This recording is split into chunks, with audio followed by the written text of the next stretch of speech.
कथा श्री हरतालिकेची. श्री गणेशाय नमः. एकदा कैलास पर्वतावर शिव पार्वती सुखसंवाद करत बसले होते. तेव्हा पार्वतीने भगवान शंकरांना असा प्रश्न विचारला की, हे प्राणनाथ, माझ्या हातून कोणते पुण्यकारक व्रत घडले आहे की ज्यामुळे मला आपली अर्धांगी होण्याचे भाग्य मिळाले, ते आपण मला सांगा. तेव्हा भगवान शंकर म्हणाले, हे प्रिये, तुझ्या हातून एक महान पुण्यकारक, श्रेष्ठ आणि उत्तम फळ देणारे व्रत घडले आहे. ज्या व्रताच्या प्रभावाने तुला माझा पती म्हणून लाभ झाला.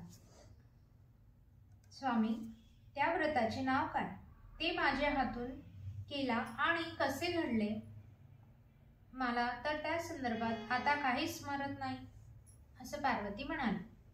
सखी पार्वती, अगं सर्व मनोरथ पूर्ण करणारे, मनासारखा पती, सौभाग्य, सुख, शांती, वैभव आणि संसार सुख प्राप्त करून देणारे व्रत म्हणजे श्री हरतालिका व्रत. हे व्रत भाद्रपद शुद्ध तृतीयेच्या दिवशी केले जाते. तुझ्या हातून तेच व्रत घडले आहे. प्रिये, गत जन्माची तू दक्ष कन्या, या जन्मात पर्वतराज हिमालयाची कन्या म्हणून भूलोकावर तू जन्म घेतलास. हिमालय पर्वताच्या परिसरात तू घोर तप केलेस. तुझे ते घोर तप पाहून तुझा पिता अतिशय चिंतित झाला. आपल्या या कन्येचे पुढे कसे होणार? तिला कोण पती मिळणार? तिला कोण स्वीकारणार?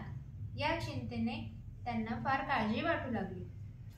त्याच वेळेस महर्षी नारद मुनींचे त्या परिसरात येणे झाले. त्यांना पाहताच हिमराजास आनंद झाला. त्याने नारद मुनींचा तेथे यथोचित आदर सत्कार केला. त्याने तेथे येण्याचे कारणही विचारले.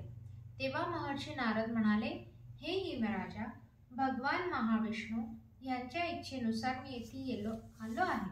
हे गिरिराज, तुझी कन्या अतिशय सुंदर आहे, गुणवंत आहे. मला असे वाटते की भगवान विष्णू इतका योग्य असावर तुझ्या कन्येसाठी दुसरा कोणीही असणार नाही. तेव्हा नारदाचे बोलणे ऐकून आणि हिमराज यांना आनंद झाला. महर्षी वासुदेव, माझ्या कन्येस अहो मी तरी कल्पनाच करू शकत नाही, पण तसे जर झाले तर माझ्या कन्येस श्री वासुदेव हे पती मिळाले तर मला फार आनंद होईल. हिमराजांची परवानगी घेऊन आनंदिलेले नारद मुनी वैकुंठ नगरीस गेले. इकडे हिमराजाने आपल्या कन्येला म्हणजे तुला भगवान वासुदेवाला देण्याचा आपला मनोदय बोलून दाखवला. ते ऐकून तू अत्यंत दुःखी कष्टी झालीस, कारण तुझ्या मनाला केवळ माझ्या बेटीची ओढ होती. तुझ्या एका सखीने तुला पाहून दुःखी का म्हणून विचारले. तेव्हा आपले सखी जवळ आपले मन मोकळे करत तू म्हणालीस, सखी, अगं मी काय करू? मला पती म्हणून देवादिदेव महादेव हवे आहेत, पण माझे पिताजी मात्र माझे कन्यादान हे भगवान वासुदेव यांना करण्याचे ठरवत आहेत.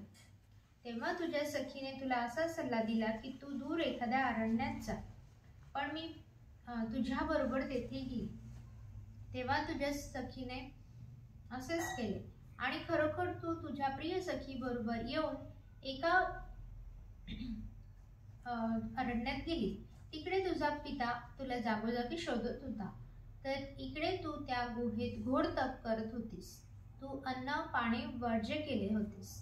त्यात भाद्रपद महिन्यातील तृतीयेच्या दिवशी हस्त नक्षत्रावर तू एक वाळूची शिवपिंड तयार केली आणि भक्तिभावाने पूजा केली. वनात त्या अनेक वर्षांनी माझी पूजा बांधलीस. मुक्त कंठाने माझी स्तुतिगान केलेस.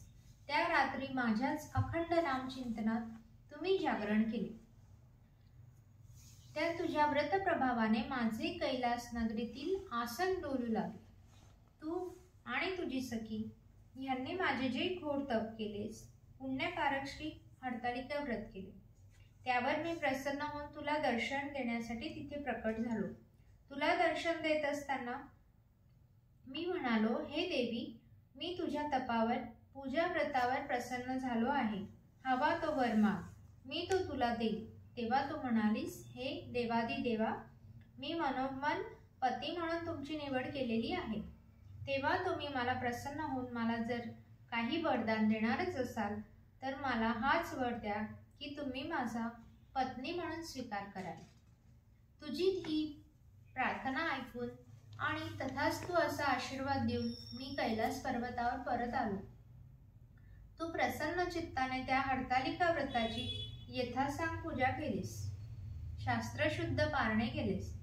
असेच काही दिवस गेले आणि एक दिवस तुझा पिता हिमराज हा तुझा शोध घेत घेत त्या जागी आला. तुला तुझ्या सखींसह तेथे पाहून त्याला अतिशय आनंद आणि समाधान वाटले. तुम्हा दोघांचीही समजावणी करत तो तुम्हा दोघांना घरी चला म्हणून आग्रह करू लागला. त्यावेळी तू आपल्या पित्याला ते तसे दूर वनात न जाता येण्याची सांगितलेस. तसेच माझ्या व्रताने प्रसन्न होऊन मला शिवशंकरांनी मनोवांछित वर दिला आहे. मी एका शंकराशिवाय अन्य कोणाशीही विवाह करणार नाही असे निक्षून सांगितले. तेव्हा बाळे, तू घरी चल, सर्व काही तुझ्या म्हणण्याप्रमाणेच होईल असं पित्याने तुला अभिवचन दिले. समजावून तो तुम्हा दोघींना आपल्या बरोबर घरी घेऊन गेला. पुढे खरोखरच तुझ्या पित्याने विधिवत तुझा विवाह माझ्याशी करून दिला. तू माझी पत्नी झालीस. तुझे मनोरथही पूर्ण झाले. तेव्हा सखी, ते हरतालिका व्रत हे खरोखरच इतके प्रभावी आहे की जे स्त्री हे व्रत करेल तिला सुख, समृद्ध, सौभाग्य, ऐश्वर्य, वैभव प्राप्त होते.